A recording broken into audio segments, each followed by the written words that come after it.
Hello everyone, we're back with female founders through the pandemic. This little YouTube series I've put together with the help of my amazing female founders and guests who agreed to chat with me for about 10 to 15 minutes about how are things now the lockdown has been imposed and obviously coronavirus has a bit twirled our lives and which ideas did they put in place to keep the business running. So today I'm here with Janette, and as usual I will let her introduce herself and her business. So over to you, Janette. Hi, thanks very much, Francesca. So I'm Janette, I'm from Two Way Coaching. I'm a life and business coach, and I am also an NLP practitioner and a hypnosis practitioner too. Fabulous. And so obviously you work for yourself and you have done for a while now, and do you want to tell us how were things before all of this started and before obviously the lockdown started? Because I imagine some of your work is going to be face-to-face work, so that must have changed. And what kind of change did you have to put in place when all of this started? For me, you are right. I do a lot of my work face-to-face, and I had some workshops booked in as well. And that first week that we all went into lockdown, all of my clients in that first week just cancelled, and I was thinking, oh God, what's going on? And I had to quickly think about what I could do to keep in contact with all of my clients. What is it that I could do to just keep my business going? And I quickly went onto online. So I've been doing a lot of my calls on Zoom, some just over the telephone, and just before we went into lockdown, I was just doing some hypnosis online. I do hypnosis every Thursday, and I had just been going on and trialling that with some people anyway, and it just so happens that as I actually released it, that's when we sort of went into lockdown. Good timing. It really was. And a lot of the clients, because I've seen the clients face to face for over a year now, we met up locally and we were doing it face to face, and then, as I say, we were just trialing it online. But then when I went online, as in to get more business online, that's the week that we went into lockdown. So it was really good for me in a way, because I had already been trialing it. So a lot of my clients said, don't you feel great that we've been trialling this for the last week? Yes. And now this has happened. So in terms of going online, for me, as I say, I was planning to do a lot more things online anyway, but it just came at a lot more faster pace than what I wanted it to happen, really. So it's about just keeping your business moving, keeping it going. We all have goals in our business, and what we've came across is just an obstacle, and we can't lose sight of our actual goal, and we have to work around that obstacle. So obviously going online for me was the best solution, and I had a little bit of practice beforehand, which was really good. So a lot of what I'm doing now is online. Fabulous. And you mentioned the phone as well, which is, I suppose, people used to do it a lot more before, and now we've kind of lost the ability of doing phone consultation a bit, isn't it? And I found myself going back to speaking to people on the phone quite a lot, the people I can't reach at the moment face to face, and the ones who really are not comfortable in video. Some of my clients just told me I don't want to do video calls because I don't like it. So we went back to normal phone calls, which was a bit strange at the beginning because it's such a long call. Yeah, I think that the world that we live in nowadays, we are all technical, aren't we? but not everyone enjoys that. So if we've got those clients who really don't enjoy being on camera, then that's absolutely fine, because us as businesswomen, we have to adapt to whatever our clients really want. And if they want that telephone call, although that is not something we would normally do in our daily routine or our daily business day, doing those telephone calls is what we are required to do. And I think they can be quite fun, because we don't normally do just normal telephone calls anymore. A lot of what we do, and even in my just normal standard social life, I always use FaceTime. Yeah. I never really actually just pick up the phone and just call someone. So yeah, it's quite interesting, and it's great to hear that we're all standing up to this challenging time that we find ourselves in, and we're making the changes. As I say, for when it comes to business, we have to adapt to whatever our clients want, and whether that be video call, telephone call, that's exactly what we will continue to give them. And it's about that service, and it's keeping our service going and making sure that we can still deliver a really good service to everyone that's out there. Yeah, and I'm curious to ask you a question about your services, actually, because you do both life coach and business coaching. And I was wondering if this specific situation made it so that your type of client has changed a bit. So I don't know, this is just me completely speculating, and I might be completely wrong, but would it be the case that before that in this situation it's more of a life coaching session than anything else? Because I think people got hit very hard. I don't know about the whole world, but for example, I needed a week to understand what was happening around me, although I knew what was happening, because I had no doubt this was coming, because I can see what's happening in Italy with my family and in France with another part of my family. So I knew this was coming, and still it really hit me. So was there a change into the type of service people wanted? Yeah, I think the business clients that I've already got, they've continued, and we're doing it on Zoom.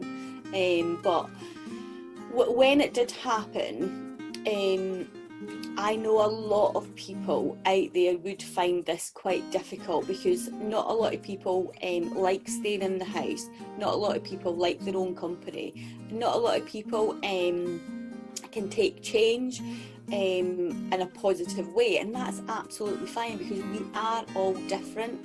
But I had to take a step back, and I had to think about, with the skills that I've got, I would be doing a disservice to people out there, normal everyday people, if I didn't come up with some sort of solution or a service for just normal everyday people.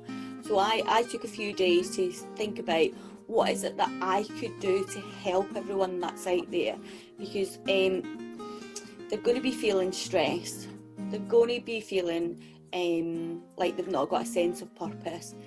Anxiety is going to be going through the roof for a lot of people. Not only that, you in a household as well, a lot of people are not used to being with a partner 24/7 or with children 24/7. True, that's very true. Yeah, so in those circumstances, it is going to be really difficult, and that's not saying that that's right or that's wrong. It's just looking at each individual person and thinking about, what is it that I can do with the skills that I've got to help people out there manage through this time that we're going through. And for me, I came up with a well-being call, and it's a 45-minute call, and it's speaking to just normal everyday people, not necessarily about business. It's about asking them what's going on with them and getting some sort of plan, some sort of goals down for them to actually get them through this time. It is uncertain for everybody, and our minds need some certainty. So through the wellbeing calls that I've been doing with clients, we've been getting some certainty with people, and it's helping them cope a little bit better.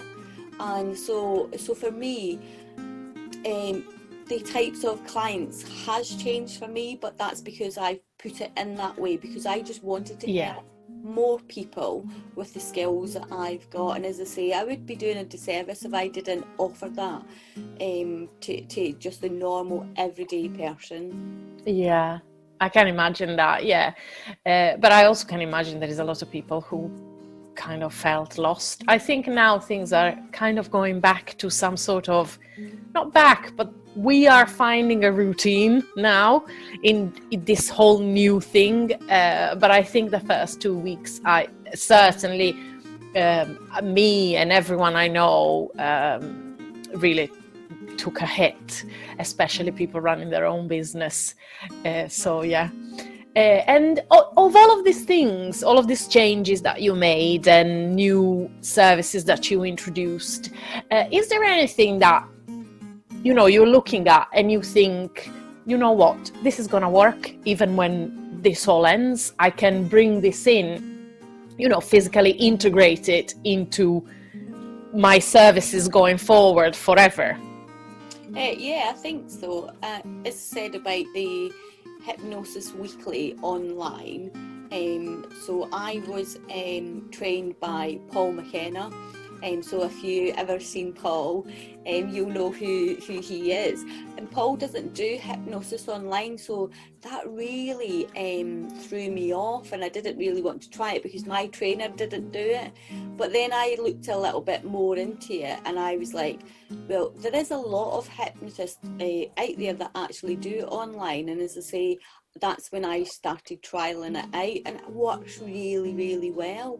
So in terms of the hypnosis online, I'll be carrying on with that. I really enjoyed speaking to my business clients online, because it's helping them, although that we normally meet face to face, it's helping them with their time as well, because obviously travelling to meet each other, that was taking some time out of the day. So maybe going forward, the business clients that I have will continue to do that on Zoom. And also, as I said, reaching the normal everyday person out there regarding the well-being calls. I think that is probably something that I will continue to do, because sometimes people just need that little bit of motivation or that empowerment talk really with someone to get them back on the right track. And sometimes to have a coach long term is brilliant, because you'll always make steps and you will always reach goals that you want to go for. But sometimes in life someone just needs that motivational talk, or that talk with someone who's got the skills to let them see beyond what they can see, and to actually push them beyond their own boundaries. So in terms of the well-being call, I think I'll be keeping that going as well, because that's been really, really good, really well received from everyone as well. Yeah, it sounds like a great service, and I think obviously now it's more needed, but I think there's always the need. We don't always have sounding boards. I mean, in terms of life things, I am very lucky, because I've got these 4 friends that I've had all my life, and they are very honest and very open, and we tell each other the truth. But I do know that not everyone has got, you know, someone who can give them a kick when they need it. So it's definitely a service I see a lot of value in. And we always end our interviews with 3 positives. So out of all of this, you've said a lot of positive things already, and this seems to be my script for this part of the call, because everyone I've interviewed really gave us a lot of positives. But out of all the positive things that you can see in this situation, if you had to pick top 3? I think for me, the biggest one for me has to be around gratitude. Gratitude is a massive thing to me, and when you practice gratitude, more great things will actually happen. So for a positive for me, it's having that gratitude and really taking it back to the bare minimum, and looking at life as we now know it and what it will be like in the foreseeable future. So my thinking around gratitude has definitely changed, and that's a real good positive for me. Goal setting, obviously I am a coach and I do set myself goals, and I've had to change those goals rapidly. Like I said before, you don't need to stop doing your goal, you just need to change it slightly and take a different path to get to your goal as well. And that's making sure that you can be flexible. And obviously we didn't know that this was going to happen, so if you can have that mental state and that positive state to keep going for your goal, and look back on the last few weeks and say, do you know what, I've survived that, and look at what it is that I've now done. And that will give you a boost then to keep going, because no matter what your goal is, you'll find a way to make it happen if that is truly what you want. And then the third thing is, I think for me, it's about the sense of purpose. And the sense of purpose for me at this time is helping and supporting as many people that I can physically help with. And if I can help someone get through what we're all going through, it's a big, massive positive for me and for my business. And I'm so thankful that I can give that service out to people. Amazing. I love it. Thank you very much. And obviously, if people want to reach out, if they want to look you up, read about your services, find you on social media, where do they go? So on LinkedIn, I'm just under Janette Stevenson. For Facebook and Instagram, I am under 2-Way Coaching. And anyone can send me an email as well, and that's at support@twowaycoaching.com. So just remember 2-Way Coaching and you'll find me somewhere. Very easy. Thank you. Consistent. I like that. So that people could only have to remember one name. Really easy. Listen, thank you so much. It's been a pleasure talking to you as always. And well, I do know that we're going to see each other very soon on Zoom. Yeah. Thank you so much. And I'll speak to you soon. Bye now. Bye.